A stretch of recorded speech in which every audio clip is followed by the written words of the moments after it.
Make sure to go and check out all of our latest merch at paddockmerch.com. We've got loads of new designs and even more products coming all the time. With 2 or more items, you get 20% off using the code Paddock20. And if you remember, there's even bigger discounts available. Link is in the description.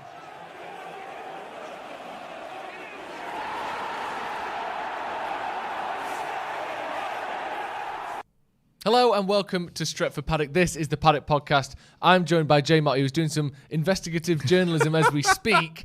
We're going to be looking at the circus around Man United at the minute. All this conflicting reports. Ollie's going, Ollie's staying. They want Rodgers, they want Zidane, they want whoever.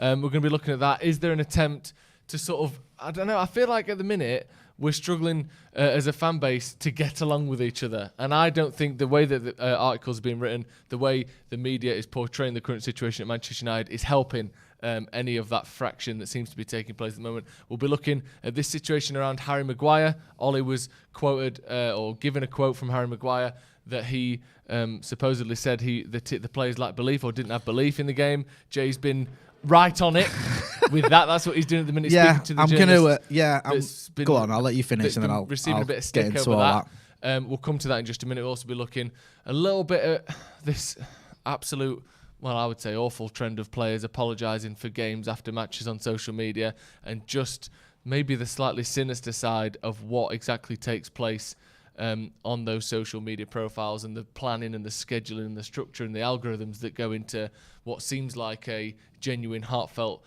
social media post by a footballer.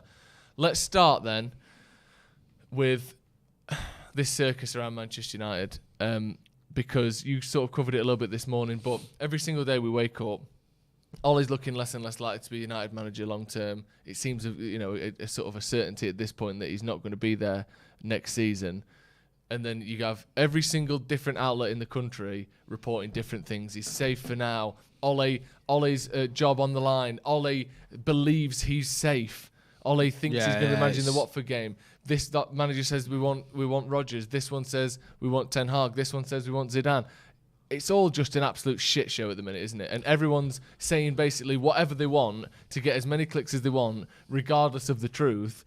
It's just draining at the moment as a Man United fan. Yeah, I had the news this morning. The news could have been anything this morning. I could have literally have had the headline, Ollie's safe, Ollie's going. Yeah. Ollie's, he's been replaced. Ollie's not been replaced. Ollie's got to the end of the season. Ollie's going this week. Yeah. Because there was stories saying all of the things I've just mentioned.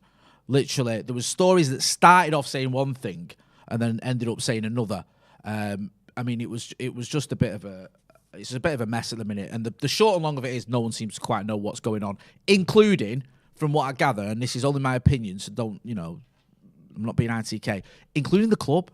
I don't think the club know what they're doing at the minute. I think there's sort of this contradictory attitude that some of the board are sort of backing all it, others have had enough. Some people are saying we're waiting for Joel Glazer to decide what he wants to do.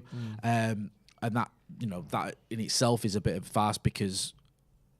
he's clueless. He doesn't know anything about football. And also, we're waiting on the whims of Joel Glazer to decide who's going to be managing Manchester United Football Club. And then Ole Gunnar Solskjaer, obviously at the minute, he's the Manchester United manager. He's going to be preparing for the next game, which is Watford. He's not going to just be sat here going, I'll just put my feet up until I know otherwise. So he's preparing for that. The club aren't clear on what's going on. We're hearing rumours that, maybe there's Brendan Rodgers or someone's been approached. How true they are, no one's clear on. So it just seems like a complete mess. And it saddens me that Manchester United, the club that we all love, one of the biggest clubs in the world, if not the biggest, is in a position where we've got a manager who's on this contract and we don't know whether he's even going to see out the week. It's not this isn't an interim manager, but he's permanent manager. And yet we genuinely don't know. Do we know if he's going to be in charge of the Watford game? He says the article I saw from Jamie Jackson, I think it was in The Guardian, says, as far as he's concerned. Yeah. What does that mean? You know what I mean? Like, but that's again, what's he going to say? What is his team going to say? We expect to be sacked. And thus, we've done fuck all for the Watford game. Yeah. We've not turned up for training because I don't think I'll be here anyway. And that's a good point because, sorry to interrupt you, but what does that mean to the players? Yeah. Players, as far as I know, can read. Yeah. So they're going to be picking up the papers or going online and seeing, all these conflicting stories about the manager, probably going turbo in the WhatsApp groups, going, do you reckon he's done? Do you reckon he's staying? What do you reckon the crack is? Do you know what I mean? Brendan Rodgers, what do you think? Do I need to start following Brendan Rodgers on socials and be nice to him? Because people act or they pretend that they think that footballers aren't real people. Yeah. I think because they earn so much money, because as we'll get to later on, this whole social media campaigns and teams that they have working for them, people forget that they're checking Twitter. They've got burner accounts. They're doing it on their proper accounts. They know that who's being rumoured with the job. They know they're not sat there thinking we're doing great this season. Ollie's safe. No. And it just, like I said, the amount of conflicting reports is just embarrassing at the minute. And it's all people who claim to know something and claim to have insider sources. And you're thinking, well, how inside can these sources be when no one can agree on what's going on? No one can agree on what's going on. And it seems like, depending on who you read, it's Rodgers or it's Ten Hag or it's whoever else. Ragnick's one. Is he going to come to the end of the season? Do we want him? Is he going to be interim? Is he going to be short term?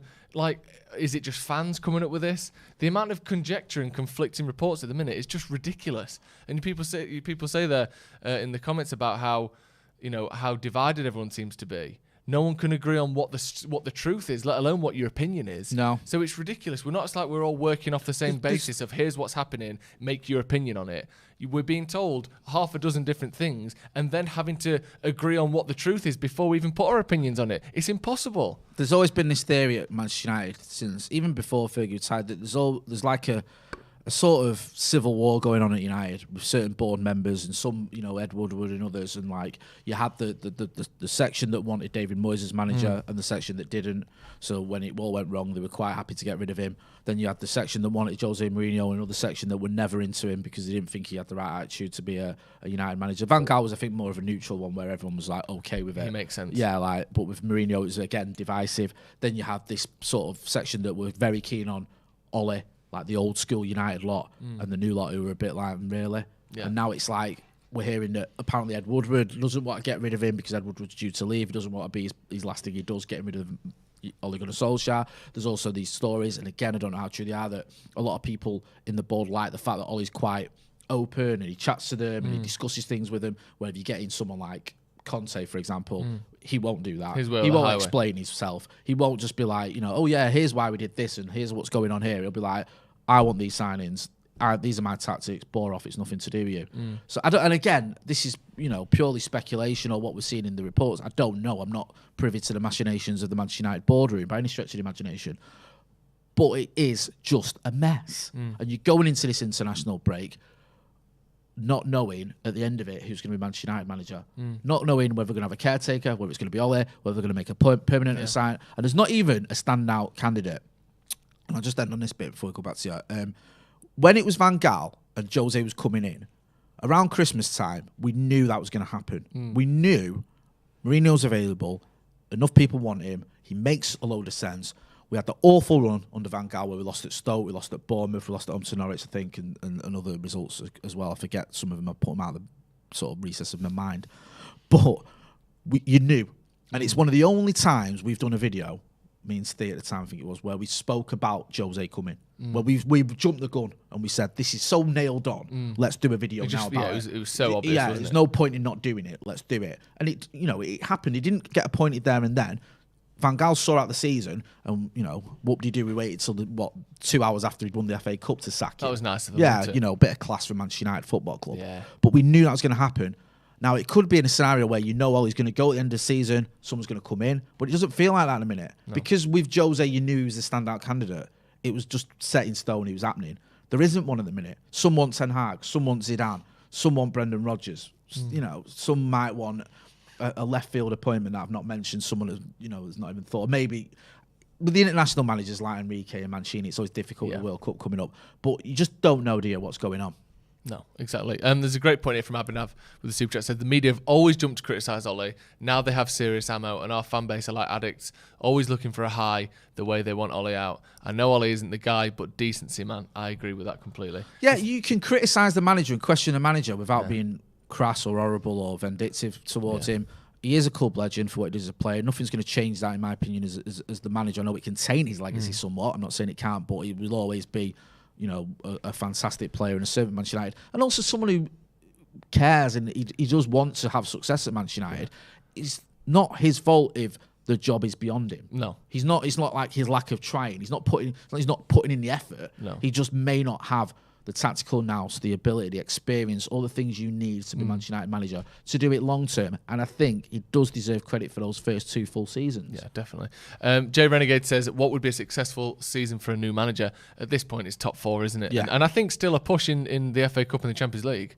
100%. I wouldn't rule out winning the FA Cup, finishing 4th and getting a semi-final of the Champions League. You look at Chelsea's 2 examples of where they've changed manager mid-season and won the Champions League. Yeah. So I'm not saying it should happen. No, but it's doable. But the other thing as well is, like, neither time did they win those Champions Leagues. Were they the best team in Europe squad-wise? And also with Di Matteo in particular, was he like the most talented manager out there? No, he just have a good manager. Well with that group of players. Exactly. So yes, you should be able to push on in Europe. My worry is if you leave it too long with Ole, if things do get worse, and they can get worse, we could lose to Villarreal. I've seen people saying that things can't get any worse. Just get anyone in. It can get a lot worse. We lose to Villarreal and Watford, then it's just got a whole lot worse. Or we wait and we lose to Young Boys at home.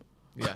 Yeah, trust me, when you think it can't get worse, it can. Yeah. Neil says, can't see it happening at all, but would you take Ragnick as an intern with a view to him then working alongside Murta to appoint the next manager? I like this, but it all has a feel of designed by committee about it. It's quite like this is a cool theory. It's almost conspiracy-esque where it's like, get him in, and then he does this job, and then he transitions to this job, and this, and there's too many moving parts to it. I don't even know anything about this Ragnick. We're going to be doing a video on him tomorrow, exactly who he is, exactly what he's done before, why he could be the right man for United, why he might be a short-term option. So make sure you check that out tomorrow. And Abhishek there says, I still think we'll be stuck with Ole. If there's no manager change, there could at least be personnel change with new captain, with Maguire stinking. We'll come to Maguire in a minute. Let's talk about the sort of overall situation that we're in here. Who do you blame for this? Now, obviously, Ole has to take some of the blame, or a lot of the blame. The players have to take some of the blame. But do you think there's a point here? You mentioned before about Woodward saying, and there's articles and reports that he might not want his last action as CEO or whatever his executive vice chairman. He calls himself the only one in the league. It's pathetic. That he doesn't want his last act to be sacking someone. Yeah.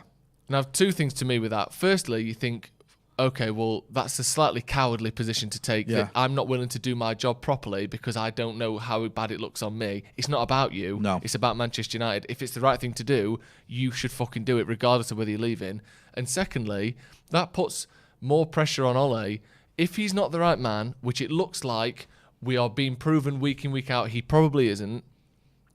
Are you now hurting him and his legacy at United by not being willing to take the decisions that need to be taken? Yeah, I mean, like you just said there at the beginning of that sentence, that your job is for the benefit of Manchester United Football Club, not your future career. No. Not how it looks on you. And if it's better for Manchester United that Ole Gunnar Solskjaer moves on, then that's what you have to do. That's what your job is. Your job is to make sure that you're doing the best, have the best, the club's best interests at heart. Now, Edward was never had that. If he was one of the architects of the Glazer takeover, which saddled us with £1 billion worth of debt. We all know what's happened there. So we can't rely on him to do the right thing. But there's another side to this as well, where we're now on the cusp, it would seem, of going through our 4th permanent manager since Sir Alex retired? Yeah. Moyes, Van Gaal, Jose, and now Ole.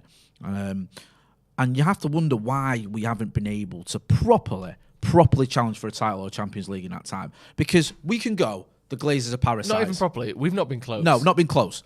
We can go, the Glazers are parasites. They've bled this club dry, and they have. But, and this isn't a defence of the Glazers, because I would never do that if you put a gun to my head. We've spent a lot of money since Fergie retired. We've spent nearly, was it 890 We've spent around as much as everyone else. Yeah. Less than City, but everyone else. We've spent enough money for us to challenge for a Premier League title or a Champions League properly. Yeah. So why haven't we? And why are we so far away now? Yeah. Probably as far as we've ever been since Fergie retired from challenging for those honours. Yeah. It's bad management. And I don't mean football manager as in the coach. I mean above him. Yeah. Like you look at, and I get no pleasure in saying this, look at City, right? And I know City went out and went turbo in the transfer market, but they had Mancini, Pellegrini, Guardiola, all won titles. Yeah. When Mancini left, that wasn't the end of the party for Man City. Yes, again, they backed the managers, but Pellegrini comes in, then Pep comes in. There's a strategy there. There's a plan. Yeah. You look at the Scousers. The Scousers were a disaster for about 28 years in the Premier League. It was all the top flight. It was hilarious. They never won the title. Came close a couple of times. It all went wrong for them. But then they start putting in a place where Klopp succeeding Rodgers, style-wise, makes sense because it's not that dissimilar. They're getting players that suit that style. And even then, Rodgers has had a proper title challenge. He has more of a title challenge than we've had in the last 8 years. It wasn't Steven Gerrard, falling on his ass. They should have won that league. It was fuck-ups on the pitch that led them to not win that league. 100%. So you have that, and then you bring in players like Mo Salah because he fits his style. Sadio Mane, he fits your style. Virgil van Dijk, play out the back, he fits your style. It makes sense. When City brought in the likes of Sterling and De Bruyne, before Guardiola got there, they knew Guardiola was coming in. These are players that suit him. They have a plan, they have a strategy. Even Chelsea, for all the criticism they get, have a plan. Their plan is, you give you 18 months, 2 years, and if you're not successful, we'll get rid of you. Yeah. It's a plan. Yeah, and also generally, they tend to go for more defensively minded managers. Yeah. That's how they do it. If it's 5 at the back, if it's 4 at the back with two holding players, they'll do that. Their most successful managers have been defence first. Yeah. And that's fine. And as United fans, we're less keen to see that. But at least it is a plan that has worked. And it's not, it's not the plan we want for United, but there is a plan. And they also tend to go for the biggest and best name out there. Yeah. So Ancelotti, probably the best coach available. The game. Conte, probably the best coach available. The game. Jose in 2013, 14 or whatever. They obviously had experience with him, been there before, but the best one available. The game. Tuchel, probably the best one Conte available. in it as well. Yeah, I said him, sorry. Oh, sorry. Yeah. Tuchel, probably the best one available. The game. Yeah. That's there. Who's the best manager available? We'll get him. We'll give him 2 years. And he usually has a year of success, year of not doing that well, and get sacked. Yeah. But during that time, since 2013, since we last won a title, they've won a few, and they've won a couple of Champions Leagues. And the other thing is because... one Champions League since then. Because they're willing to chop and change like that, they don't then allow each manager to come in and radically change the personnel of the team. They can buy a lot of players, they spend a lot of money, but the next manager will more than likely fit and gel with most of the players from the old manager because they pick managers of a certain style and a certain pedigree. Yeah. Whereas United, we go, let's get Moyes in. He wants one thing. Let's get Louis in. He wants one thing. Jose, another thing. Ole, another thing. It doesn't. There is no plan. There is no understanding of what the club needs. There's no continuation. Is exactly there? Like you look at the continuation at Chelsea, like you spoke about. It's all defensively minded, and then you get a big, strong striker in usually to lead the line. Whether it's Lukaku, whether it's Costa, whether it's Drogba. Yeah, that's like sort of relative carbon copies of each other in terms of style. It's not that dissimilar, is it? It's not like you're going from tiki-taka to 5 at the back, complete possession-based football or whatever. It makes sense, even though it's quite erratic in terms of hiring and firing. It makes sense. Look at Liverpool. It's that sort of high press. Rodgers used it. Klopp uses it. It makes sense. City, you're getting, again, experienced managers, giving them a lot of money. And then you're building possession-based football. You're building towards Pep Guardiola, who was like the ultimate goal. And they got him. Yeah. With United, it's just erratic, shambolic, and it's painful. It's painful where we are. Because standing there on Saturday afternoon, was again 2 games back to back at Old Trafford where I've genuinely seen us play as badly as we've ever played post Fergie, and I mean that. And you can go on MK Dons 4-0 and all this other stuff. That Liverpool game and that City game was as bad as I've seen Manchester United play since Fergie retired, and it's just not good enough. No. Callum says Ole has given us some fantastic moments as manager, and we won't forget that game. We won't forget that, e.g. the PSG game. If Ole does go, could Rooney come in till the end of the season and get a long-term manager in the summer? To me, he don't have the experience. And let's not have another ex-player who we love as the option with no qualifications. No. But let's not be sat here in 3 months going, I love Wayne Rooney, but no. Yeah. Aditya says, all of the issues aside, the treatment of Ole from the club leadership is abysmal. The man's a legend and they can't even make his departure dignified. Akshay says, what should the policy be after Ole? Long-term manager / vision, success, rebuilding him for 2 years, or short-term, who could win something in 1 or 2 years? The thing that I would give Ole a lot of credit for, and have given Ole a lot of credit for, I don't think we need a rebuild. I think this team is largely set. It's good enough to challenge for certainly the FA Cup, the League Cup, maybe the Champions League on a good season. The league might be a bit of a push because of the consistency required, but maybe even the league. But this team doesn't need 2 years. This team doesn't need a new cycle of players, 6 players out, 6 players in. 1 or 2 pieces in this team and the right manager, and we should be challenging for trophies. So that's the thing that Ole has definitely done. He's made much more of a cohesive squad, a squad that will work, a squad that can translate to different styles and different managers. I think we have to give him credit for that, regardless of what happens with him as manager. And then finally, we've got Christopher who said, heads up, if y'all are still on Tumblr, please check out Daily Red Devils, Glory, Glory, Man United with Paddock. I'm not on Tumblr, but if you are, check that out. Check that out, Glory, Glory, Man United. Sorry, what's it called? Daily Red Devils? Yeah, let's move on and talk about this Harry Maguire situation. Yeah, we've done a bit. It's been unfolding as we spoke. Yeah. So let me Go on. lay the land. You laid here. the land out for us. Bro. After the game against City at the weekend, Ollie was questioned by a journalist called Alison Bender, who was freelance and was speaking to him and quoted Harry Maguire to Ole and said, "What do you make of the fact that Harry Maguire has said the players didn't believe they could win the game or they lost faith? Lack belief. Sorry, I think she said. Yeah. And he looked shocked and a bit baffled and kind of had to, maybe we felt that way because we were struggling to get what we wanted to do. Kind of a tricky question. In the meantime, there has been no evidence supplied that Harry Maguire ever said this. No, well, that was a massive story. That was a so huge there was story. Loads of articles. Hundreds of the video went 700,000 viral. views. Everyone look at the state of this. Look at what Maguire's done. Look at how Ollie don't know what's going on, and Maguire's thrown him under the bus. And yet the intrigue was the actual Maguire quote. Yeah, no one had seen it, no one had heard it, other than obviously Alison Bender who'd put it to Ole. Yeah. So then there was this thing of well, okay, has anyone seen this quote? Can anyone see the context of it or what's been said? I put a tweet out on my own personal account. Has anyone got that link to this interview? Yeah, so can we see it? Yeah. No one could find it, and Dale from Stretford News and a few others were saying. So I thought, well, why don't we just go straight to the his mouth, not Harry Maguire himself, but Alison Bender, who's a journalist. So we just DM'd her and said, listen, have you got a link to this, or have you got any sort of context to what was said? She said she's had a bit of stick on Twitter, as you can imagine, because people just pile on and be like, oh, have you made this up or whatever, or I don't know, but she said she's not been treated great. But she did reply saying, I'm going to post the quotes, so you can see, and she has done. We spoke to her. So if you can you get those up and read those out? So we contacted her and just basically said, what's going on with this? Because obviously it's a big story, and we're not seeing any evidence, or not necessarily evidence. It just said we'd like to see what Maguire said. Yeah, so we get a bit of context. And we did this at 10 minutes before we went on, and then she said, I'll post the quotes down, and fair play, so she did. So she said, many asking me for the Maguire quotes. It is from Sport Club Croatia, so it's geo-blocked, so I imagine you have to be in Croatia to watch it. However, here is the quote I was referring to. This is the quote now, we got punished for a first half which wasn't aggressive, it wasn't on the front foot, and we lacked that little bit of belief. And she also said, and when I spoke to her on message, that she'd made a note when she'd been watching this, she'd made notes, so that's how she knew exactly what he'd said and was willing to put it to Ole Gunnar Solskjaer. Now, that kind of explains that.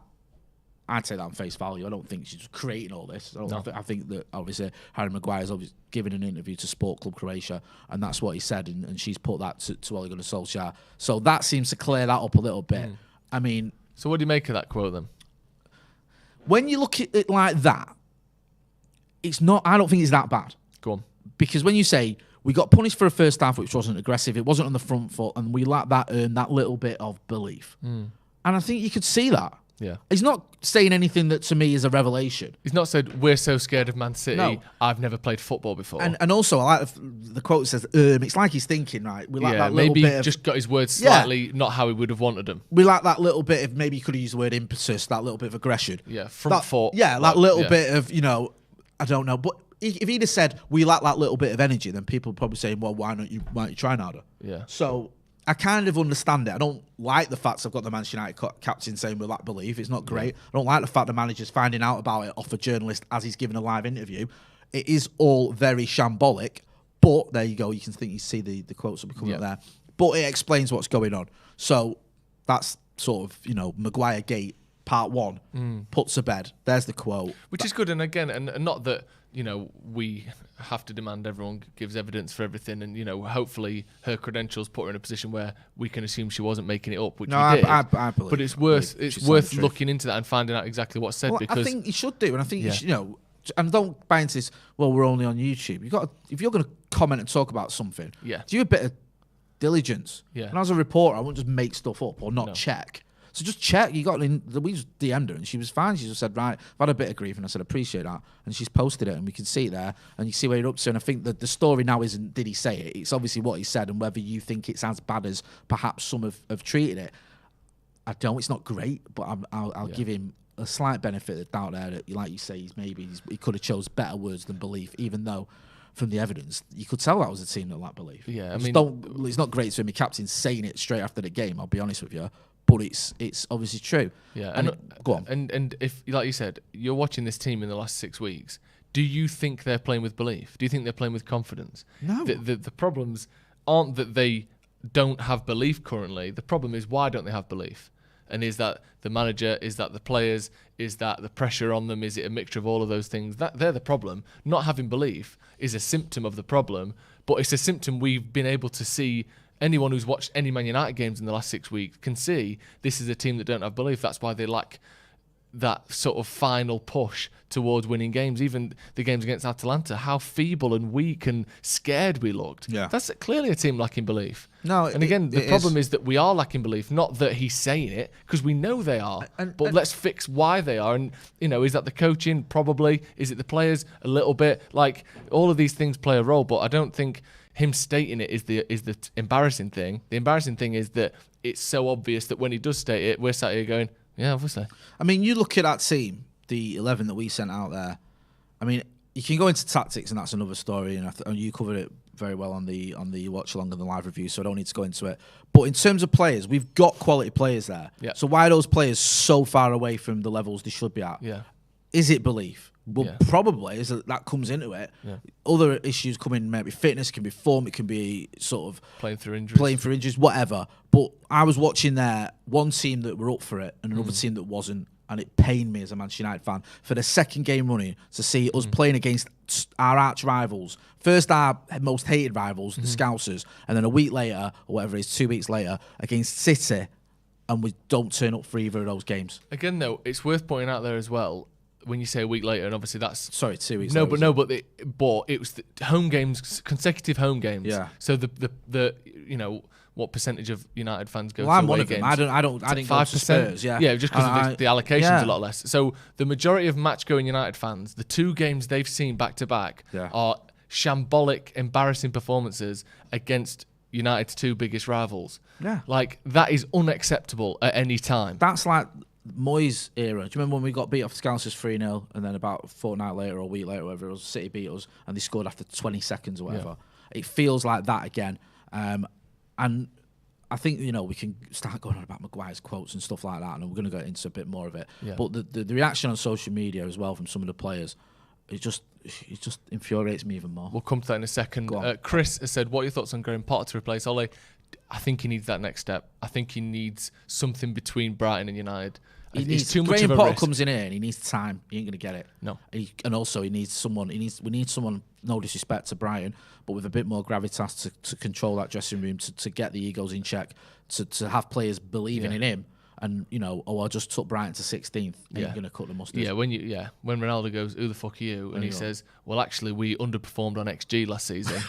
Ronaldo's already out the dressing room talking to someone else about who the next manager's going to be. Get my agent on the phone. This is ridiculous. And that's no knock on Graham Potter, but he needs to take that step. The level of scrutiny and pressure. One, you can do decent things with Brighton for a quarter of a season. The other is you're at the biggest, most highly scrutinised job and club in the world. We need to have seen more from him to back up those difficult times. Because otherwise, you go winless in 6.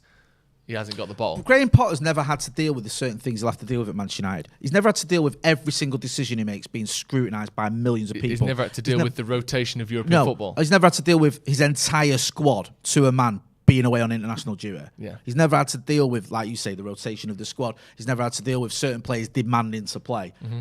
And then almost having sort of 5 or 6 players demanding to play for 4 positions. Yeah. And you've got to work out how you're going to drop people. All of those players are either World Cup winners, league winners, established international £90 million signings or £89 million signings. £9 million, they're on 300 grand a week. It's a whole different ball game, and I think he needs to take a step before he comes down. He's obviously a talented coach, and I think maybe do win something. An Everton, a Tottenham, win a trophy, or Leon, a Milan, or whatever. Get into the Champions League or win a trophy. Do something where you can say, look, here's what I've done in my managerial career. Because no disrespect, again, I know he's had, was it Osterund's where? No, Osterund's where was it? He went abroad. I forget. In Sweden. Forgive me. It's relative success there, but. A stick that's used to beat Ole Gunnar Solskjaer is obviously, back-to-back titles in Mulder. Got nothing to do now.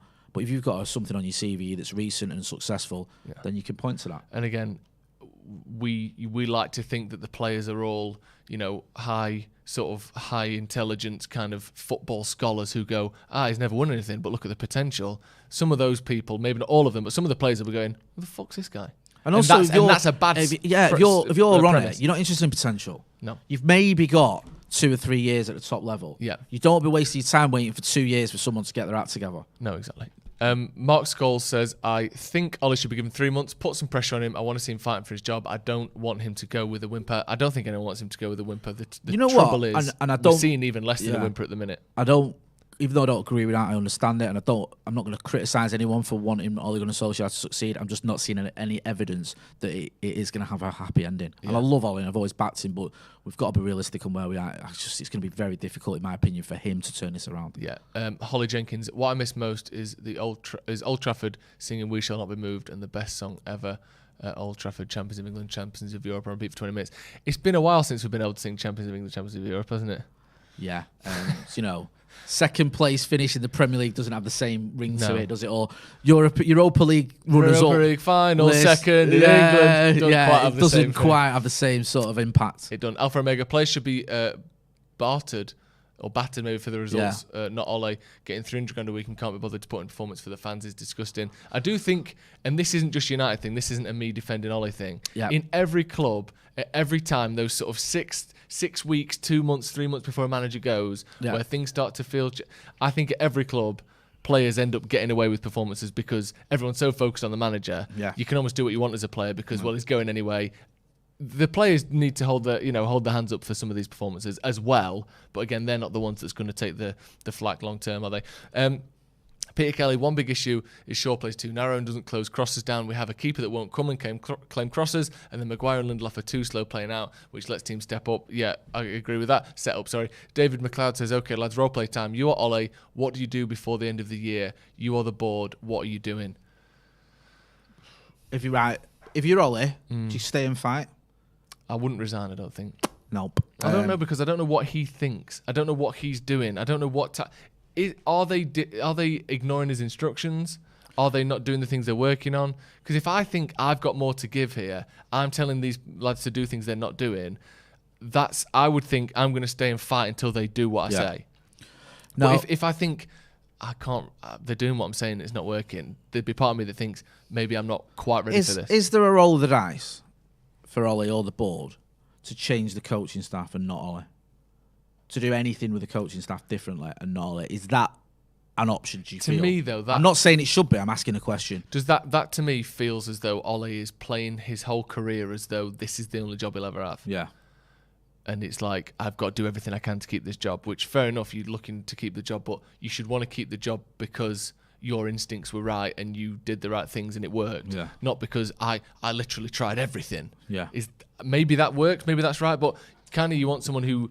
Not necessarily, you don't have to get it right every time, bang on. Like Conte changed style at Chelsea after things weren't working.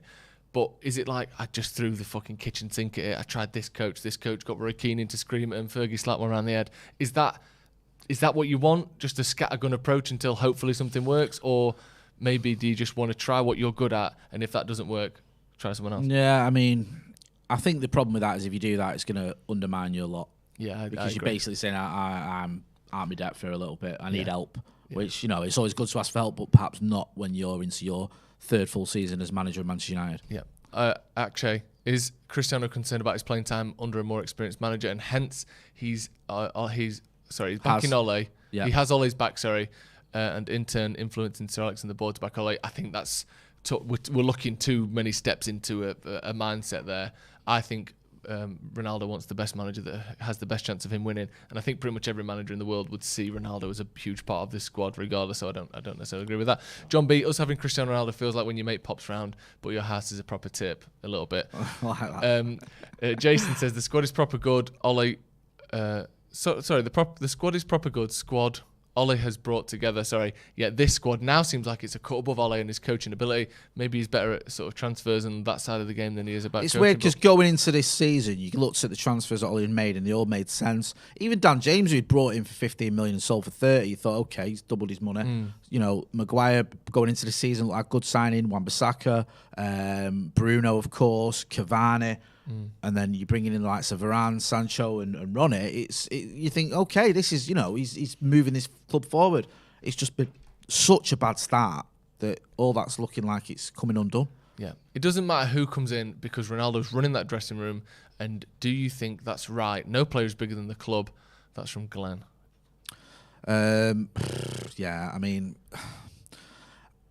I think so. It does matter. It does matter who comes in, doesn't it? Yeah. I mean, this whole thing that it doesn't matter who the coach is. You know, it mattered when Ole took over from Jose. We saw a massive improvement in more than just a new manager bounce, an unprecedented bounce. And it was like, can Ole do that again with his squad now when he's the manager that needs? I don't think he can. To be honest with you, and I think it may need someone else to come in and do that. But who knows? As I said, at the minute he is the manager, and if the board do stick with him, then he's got to work it out. But it's a massive if. Osezi says the longer this continues, the longer Ole not only taints his legend, he also taints his career. He's now a joke/meme that fans ridicule. No other top league fan base would want him near their club. But I think, he's not a joke. He's not a joke. And I don't think he's a meme. And don't get like City fans singing his name, Scouts singing his name. Leeds fans were singing his name. His record against them at Old Trafford is something like scored 11, conceded 3. Yeah. So let's not kid ourselves that he's just a joke. Fans are having their day, rival fans, and I get it because we used to do that with some rival managers as well. But I don't think Ole is a complete joke or whatever, a joke or a meme. I think rivals are reveling in it, but he's not. It's not been. You have to put this into context. He's been at United for almost 3 seasons in total. Like, he came in December. He's had 2 full seasons and whatever, going up to November now. And you have to look at, for 2 of those seasons, we had some very good results. We finished 3rd and we finished 2nd. And there aren't endless football managers that have finished 2nd in the Premier League, by the way, no matter who they've managed. And back-to-back top 3 managers. finishes. No one's done that since Fergie decided at United. Exactly. So it's not like it's been a complete disaster. Let's not rewrite history. It's just not going well enough at all at the minute. Speaking of not going well enough, after the game, Eric Bailly came out on social and posted about the game saying he regrets the result. Let's see if we can get that on the screen. And we can go through that. And this is a trend that we're seeing at the moment. You see here, nobody is more frustrated than me. I have to keep my head up, no excuses. And he's posted literal pictures of him scoring an own goal. It's weird because he's done like a storyboard of it, hasn't he? Yeah. It's not just one picture. It's 2, like here's me, making the attempt, and here's it going in the net. Here's it from the other angle. Yeah.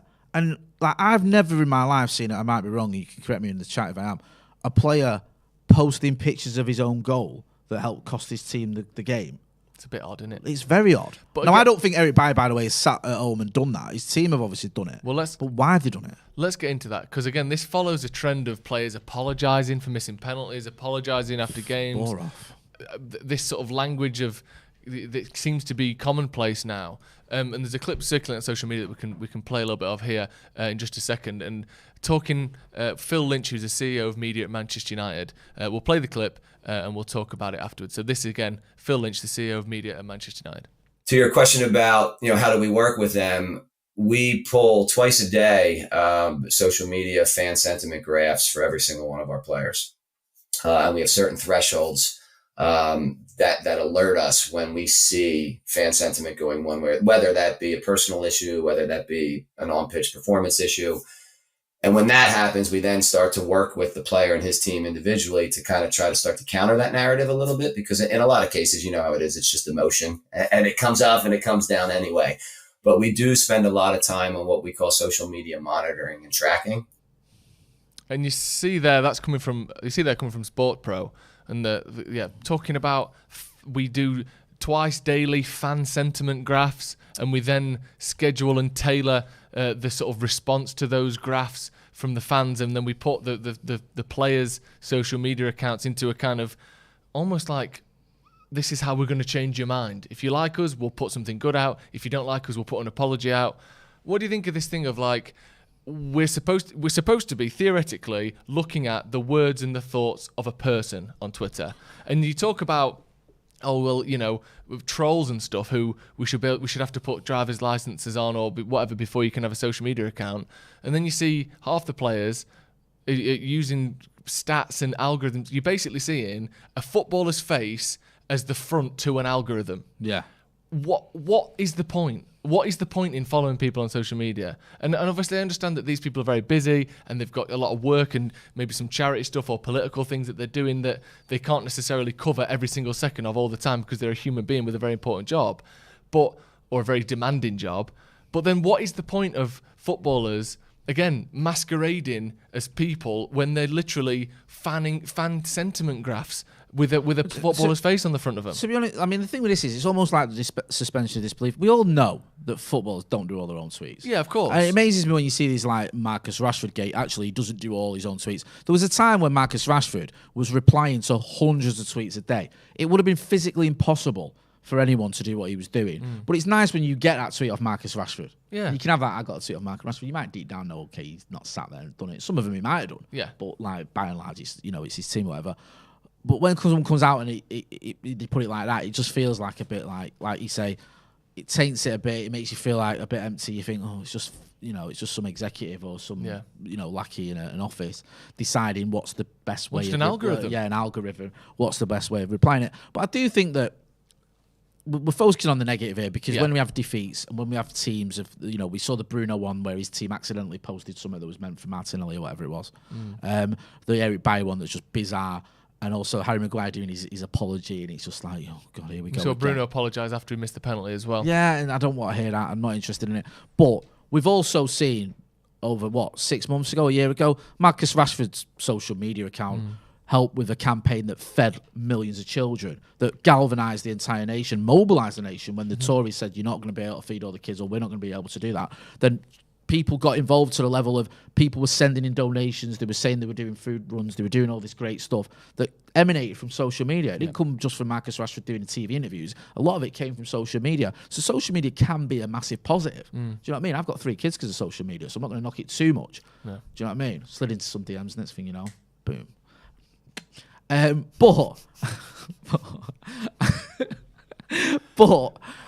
But when you see things DMs, when you see things like that, like, oh, this is how we do it. It's an algorithm. It's just this. And when coupled with some of the social media posts we've seen recently, it does leave a sour taste in the mouth. It does make you think that this is all just another step in football becoming something that we don't like. Yeah, do you know Austin Powers when it turns out he marries a fembot and the face falls down? There's just like a robot sparks. Like that's what player social media accounts are. But then, and the other side of things, and again, like I said, it's a step towards the stuff we don't like.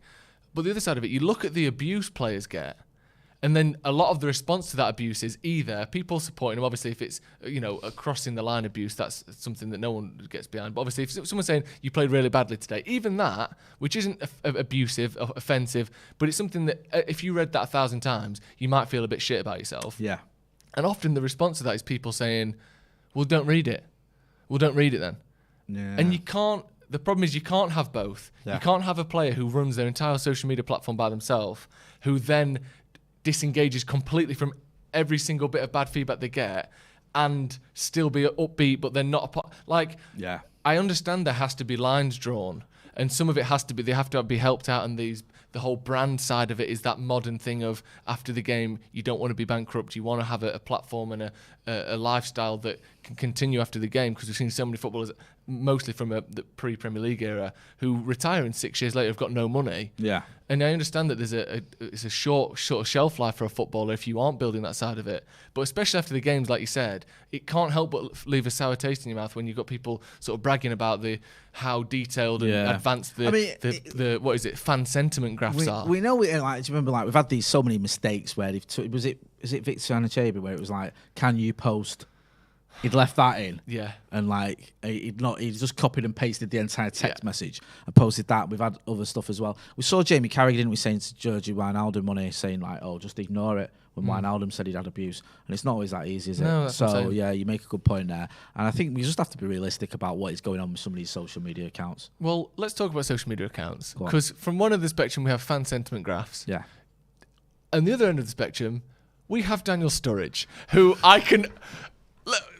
Right, can we get that a bit bigger so I can read it? Have we got both of them? There's two here, and definitely doing his own social media. Right. Do you want to read that? I'll read that one, and there's more to this as well. So I'm going to read the second part as well. But you can see it says Nida Barber in Perth, WA on Thursday. Western Australia. Thank you. Only put your CV forward if you're top level, whatever that means. You see the vibes, crispy clean, smooth like I wash my face with cake soap. If you've never cut hair like mine, don't bother putting your CV forward. My hairline is important to me. It's straight. I don't want to leave Australia with an M-head hairline.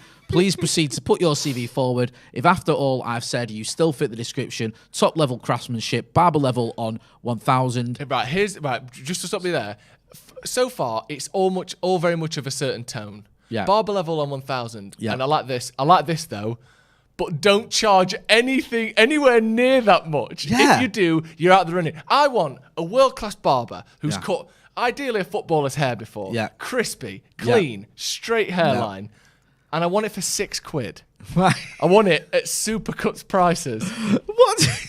Keep reading. Right, and then it says, I had time today. Well, I have time every day. I'm in quarantine still. Bye for now. But there was more to this. You missed out there. Oh, sorry, go on. Shaky hands, I rebuke sorry, you. I missed that. Don't bluff me. I'm going to look on your profile. If your pics ain't good, don't bother putting your CV forward. Like he's doing a literal full-blown job listing. I'm surprised this isn't up on LinkedIn. That is like Cut Daniel Sturridge's hair. The privilege of being paid fuck all for Daniel Sturridge's hair. That's like the rants of a madman. Yeah. That's like insane. What are you on about? It's like fantastic. just post, any barbers about. And then look at the profiles you've got sent. See whether they've got, whatever it is, a smooth, like I wash my face in cake soap, whatever it is. Crispy lines. Yeah. Have a look at the post you get sent without all this drivel. And it goes on as well. There was more. And, I mean... If I look on your profile and you don't have one black person's hair that you have cut, I do not intend to be the first. All right, let's make it about racial. Unfortunately, you aren't qualified to cut my hair. I do not intend to be the first Afro hairline you butcher. Yeah. I mean, this is just getting though, worse. He can do that filtering process himself. Yeah. If they send it you look, okay, not what I'm No, looking you've for. not cut afro hair, so I'm not giving the crack or whatever. That's fine. That's okay. But to put this on is just bizarre. I love you, my fans, but you're taking it too far with some of these profiles you're sending me. I will end up with the yay, and that does not fit the description of the haircut I require. I do not want to have to tell you to cut my hair forward to engineer my waves back. You should already know the vibes. I repeat, if one black person's hair isn't on your profile, I'm sorry, but you do not fit the description. Yeah, you don't need to repeat that it. crystal clear, Jay. You really don't need to repeat this twice in the same Instagram post, you absolute oddball. I'm sorry, but you don't fit the description. I do not intend to be the first. Please revoke your CV and unsend your DM. Thank you, Perth, Western Australia. Daniel Studge or D Studgy D from quarantine. So he's absolutely bored out of his mind. How would you know what? I mean, I'm not advocating nastiness, but wouldn't it be great if someone just went round, had all the things he said, and just went through his hair with a clip, shaved a line straight down. And went, oh, sorry, Danny. Shit, I've slipped. Oh, do you know what? Sorry about that. Really, don't know what I was thinking, but by the way, aren't Man United ace? Oh, Man United ace, and that's 50 grand. That's what I charge. I love that. He wants the best haircut ever, but I'm not paying a lot of money for it.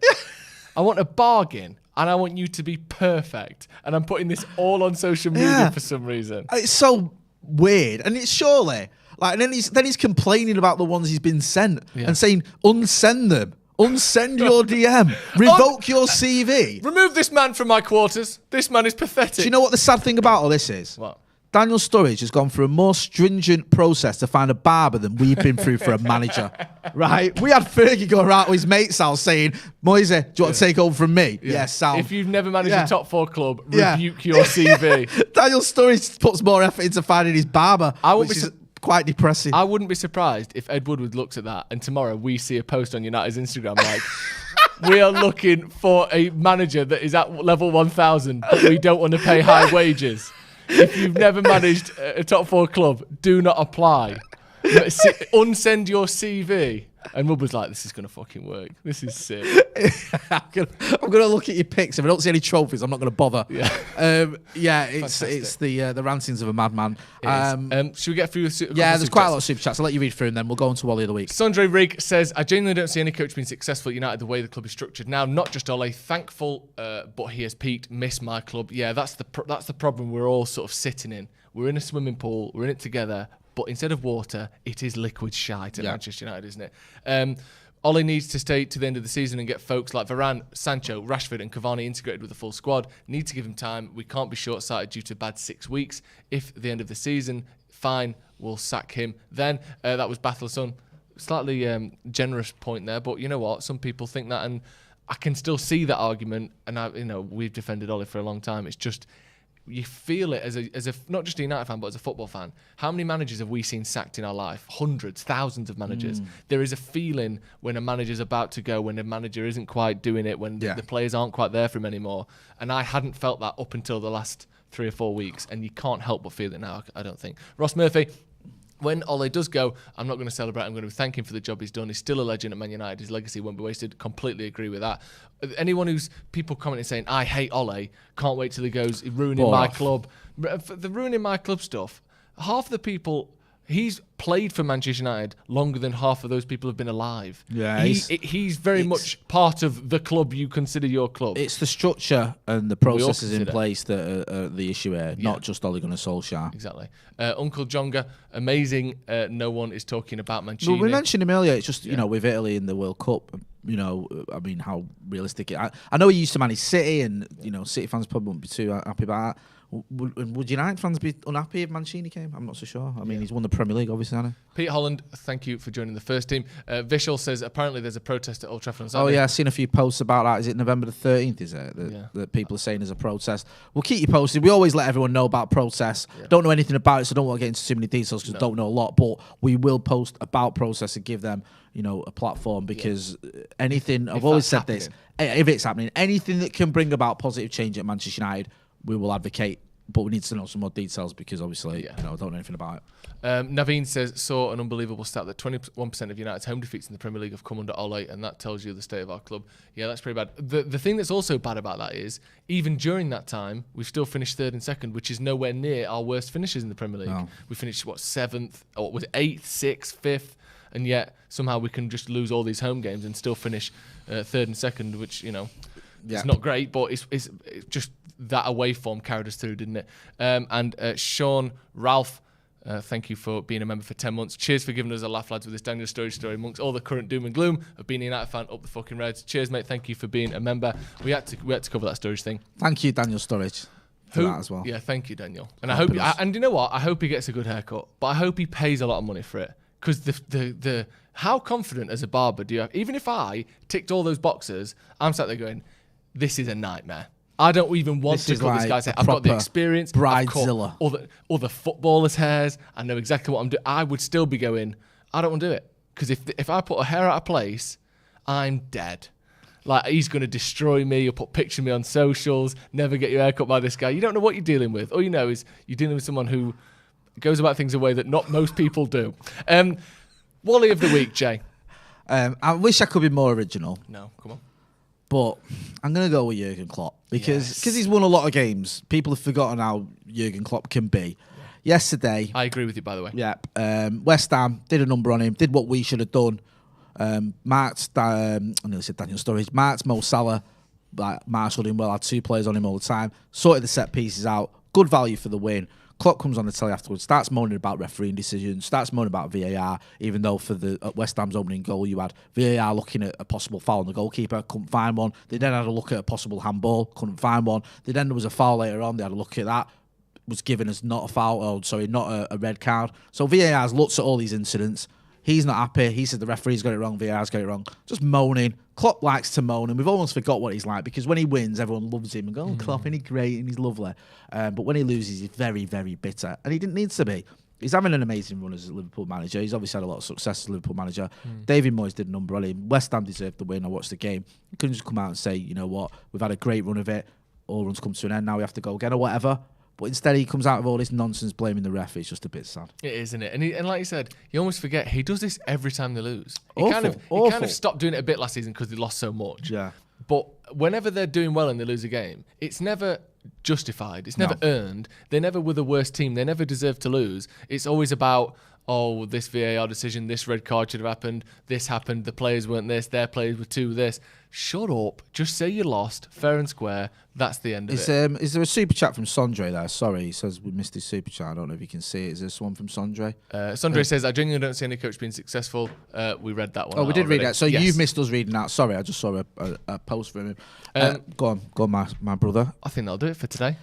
Yes, it's not been the most cheery, but thank you for Daniel's stories for giving us a laugh at the end there as well. And thanks to so many people who got involved in not just the super chats, but in the comments as well. When we find out a bit more about details about the protest, and we'll give you all a heads up. And if you don't subscribe to us on podcast channels, make sure you do. All of our podcasts are on there. That's Spotify, Apple Music, iTunes, wherever you get in your podcast from, we're on there, and they're all on there. So make sure you check that out. Thank you, Jay, for coming on. It's always a pleasure. Difficult day today, wasn't it? Video together, we never do it. It was good though. Enjoyed myself. Thank you to everyone in the comments. Thank you for your super chats as well. I mean, again, thank you to Daniel Sturridge for supplying a bit of light entertainment. And I hope for being so weird I hope you get the haircut and egotistical. See you in a bit.